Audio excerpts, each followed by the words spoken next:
Okay, so 1931, we're going to talk about the construction of the Empire State Building. The Empire State Building is a 102-story Art Deco skyscraper in Midtown Manhattan in New York City.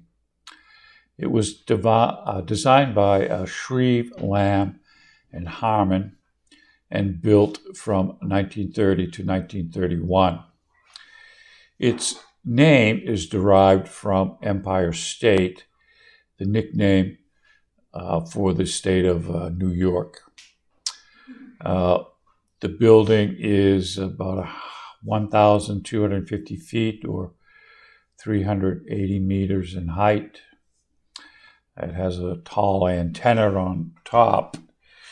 But in the design, they incorporated a hook at the very top of the building that was for airships, those big air balloons that were popular in the 30s as a form of flight transportation, so that these airships could actually tie up to the building. And I'm not sure what they do from that point there, but it was kind of a waylay station for airships. I don't think it was ever really used. The airship industry had a terrible accident, and we stopped all use of airships, although they seem to be coming back into vogue again recently as the safety design has changed. Okay, back to the Empire State Building. Stood as the world's tallest building until the construction of the World Trade Center back in 1970.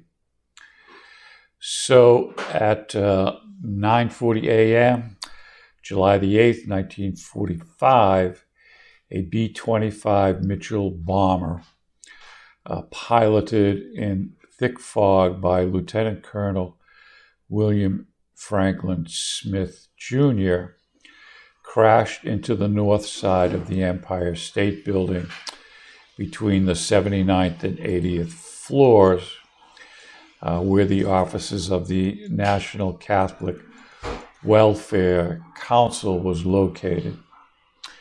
One engine completely penetrated the building, landing on the roof of a nearby building where it started a fire that destroyed a penthouse apartment. Despite the damage and loss of life, the building was open for business on many floors 2 days later. As the tallest building in the world and the first one to exceed 100 floors, the Empire State Building immediately became an icon of the city and of the nation. Time magazine noted that the Empire State Building seems to completely embody the city it has become synonymous with. The historian John Taranick called it the 20th century New York building, despite the existence of taller and more modernistic buildings. Early in the building's history, travel companies such as Short Line Motor Coach Service and New York Central Railroad used the building as an icon to symbolize the city. After the construction of the first World Trade Center, architect Paul Goldberg noted that the Empire State Building is famous for being tall, but it is good enough to be famous for being good.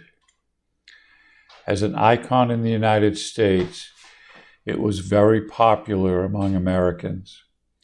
In a 2007 survey, the Building Institute of Architects found that the Empire State Building was America's favorite building. The building was originally a symbol of hope in a country devastated by the Depression, as well as a work of accomplishment by newly arrived immigrants. In popular culture, as an icon of New York City, the Empire State Building has featured in various films, books, TV shows, and video games. According to the building's official website, more than 250 movies contain depictions of Empire State Building. In his book about the building, John Taranick writes that its first documented appearance in popular culture was Swiss Family Manhattan, a 1932 children's story by Christopher Morley. A year later, the film King Kong depicted Kong, a large ape that climbs the Empire State Building, bringing the building into the popular imagination. Later, movies such as An Affair to Remember, Sleepless in Seattle, and Independence Day also featured the building. The building was also featured in other works such as Daleks in Manhattan, a 2007 episode of the TV series Doctor Who, and Empire, an 8-hour black and white silent film by Andy Warhol, which was later added to the Library of Congress's National Film Registry. So here's a video clip of King Kong climbing the Empire State Building scene. So King Kong is a warning against mankind's desire to exploit nature for personal gain. He is personified as the unbridled force of nature, which, when belittled by men, unleashes a fury that has severe repercussions. The film has since received some significant honors. In 1975, King Kong was named one of the 50 best American films by the American Film Institute. In 1991, the film was deemed culturally, historically, and aesthetically significant by the Library of Congress and selected for preservation in the United States Film Registry. In 1998, the American Film Institute ranked the film number 43 on the list of 100 greatest movies of all time. The Empire State Building, Working Class Masculinity, and King Kong by Merrill Schuyler from Juster.com. King Kong achieves mastery over Manhattan atop the Empire State Building before his inevitable fall.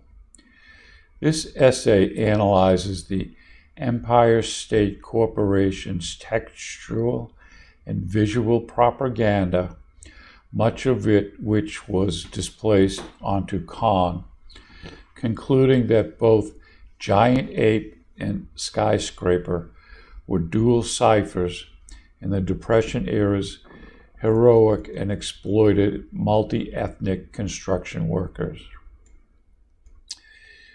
Building the Empire State Building, the Daredevil Skyboys by Walks of New York, November 2012, and history, walksofnewyork.com states, at the peak of construction, there were 3,000 people working on the Empire State Building. Skyboys were the name given to the construction workers. Excavation for the Empire State Building began on January 22nd, 1930, less than 3 months after the Wall Street crash. Given the city's financial straits, jobs on the project were coveted. Most workers were eager, newly arrived European immigrant laborers, plus hundreds of Mohawk workers, ironworkers, from a First Nations reservation near Montreal. At the peak, there were about 3,000 men at work on the building, including carpenters, bricklayers, derrick men, elevator installers, electricians, plumbers, heating and ventilation men, trade inspectors, checkers, foremen, and clerks. But it was the Skyboys, the daredevil steel workers and riveters, who inspired awe. The Skyboys put on the best open-air show in town. The gravity-defying ironworkers balanced on narrow beams or hung from derrick lines, hundreds and even thousands of feet above the city streets. The New York Times wrote that they put on the best open-air show in town. They rode into the air on top of steel beams that they maneuvered into place as a crosspiece by hanging to the cable rope and steering the beam with their feet, and then strolling on the thin edges of nothingness. Along with the steel workers were the intrepid team of riveters who drove red-hot rivets into the beams, fastening them into place to create the building's steel skeleton. Passers-by stood 3 and 4 deep, taking deep breaths as they watched the steel workers at their acrobatic work.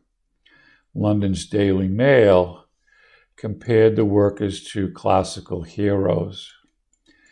They were right there in the flesh, outwardly prosaic, incredibly nonchalant, crawling, climbing, walking, swinging, swooping on gigantic steel frames, but seemed comfortable doing it.